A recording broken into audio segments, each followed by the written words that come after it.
से जब पूछा गया तो तहसीलदार महोदय बोले कल तक तो नहीं थी, रातों रात में कहां से आ गई। आप हम लोग आंदोलन कर रहे थे कि SIR के नाम पे ये मनुवादी सरकार भारतीय जनता पार्टी की करो चुपचाप कैसे काटा जा रहा है, जिस बिहार की आड़ में भारतीय जनता पार्टी की सरकार का चक्का जाम कर देंगे हम लोग। मेरी बात करके 4-4 बच्चों कुर्बानी से मिली है, एक भी वोट कटने नहीं देंगे, मेरी उल्लंघन नहीं करना चाहिए।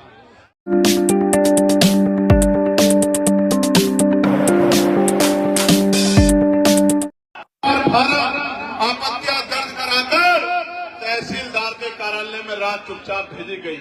और मैं आपको जानकारी के लिए बताना चाहता हूं, तहसीलदार से जब पूछा गया तो तहसीलदार महोदय बोले कल तक तो नहीं थी, रातों रात में कहां से आ गई।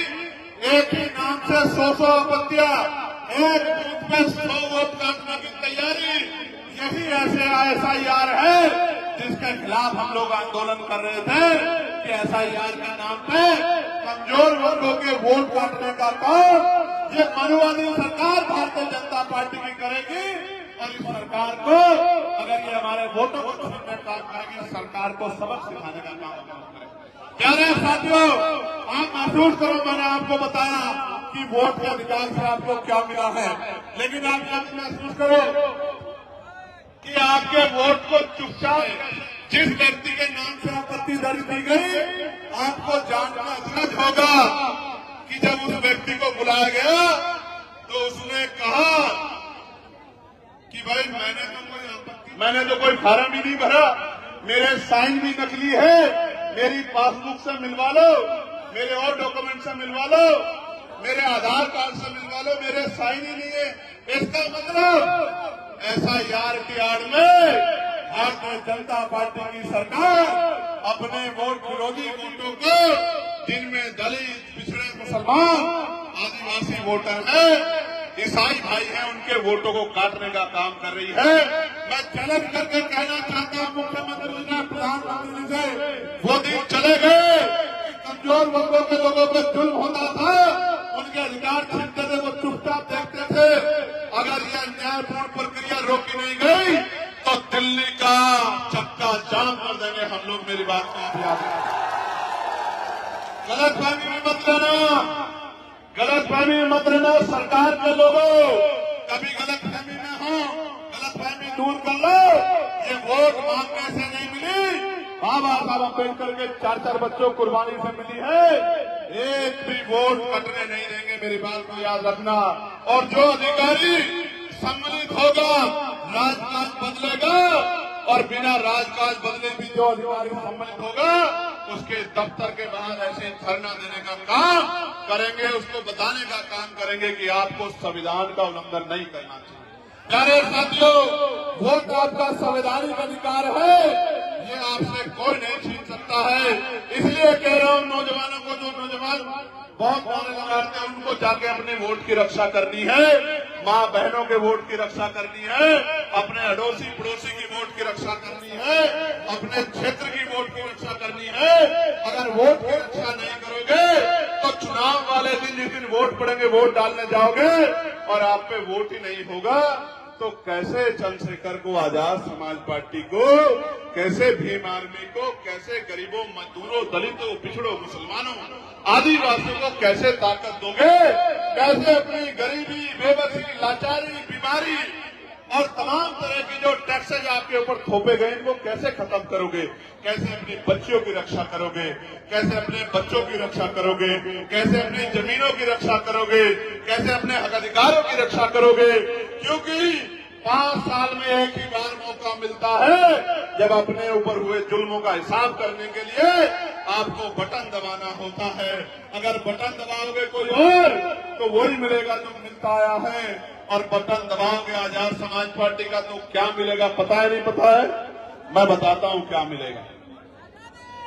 2000 रुपए नहीं मिलेंगे, 5 किलो राशन नहीं मिलेगा, मैं गारंटी से कह रहा हूं।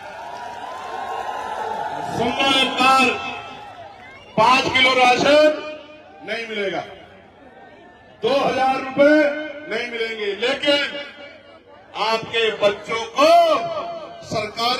स्कूलों में वो एजुकेशन मिलेगी जो प्राइवेट स्कूल 20,000 रुपए महीने की फीस लेकर भी नहीं दे पाएगा। मेरी बात में याद रखना। और ये प्राइमरी स्कूलों से शुरू होगा।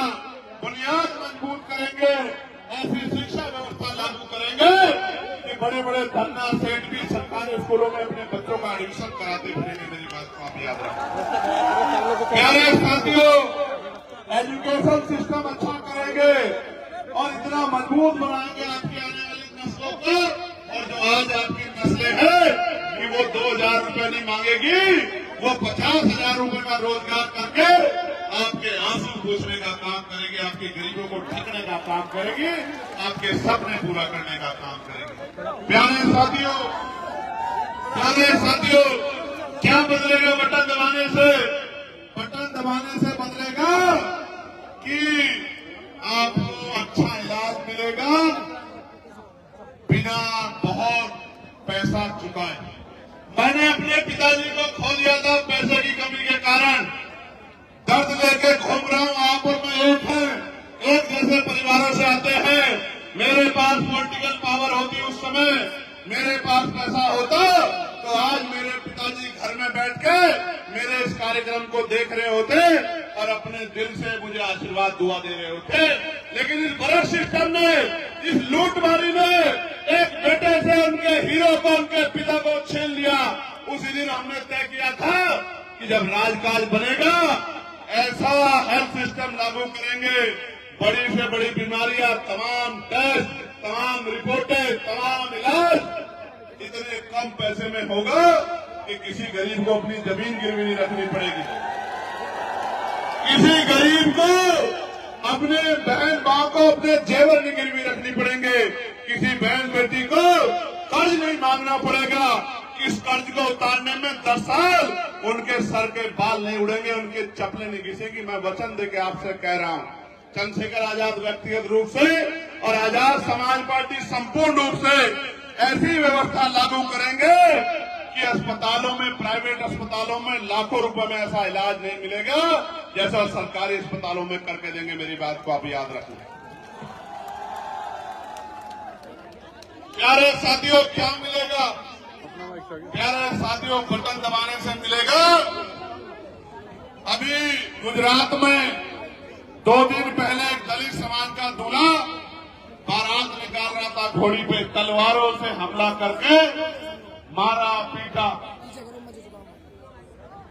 यहाँ उत्तराखंड में दीपक नाम का हमारा साथी, मेरी परसों से बात हुई, वो गुंडागर्दी को रोकने के लिए आगे आया तो पुलिस ने दबाव मुकदमा उसी के खिलाफ करा। गरीबों को जो जमीनें मिली थी उन जमीनों पे भूमाफियाओं ने कब्जा कर लिया।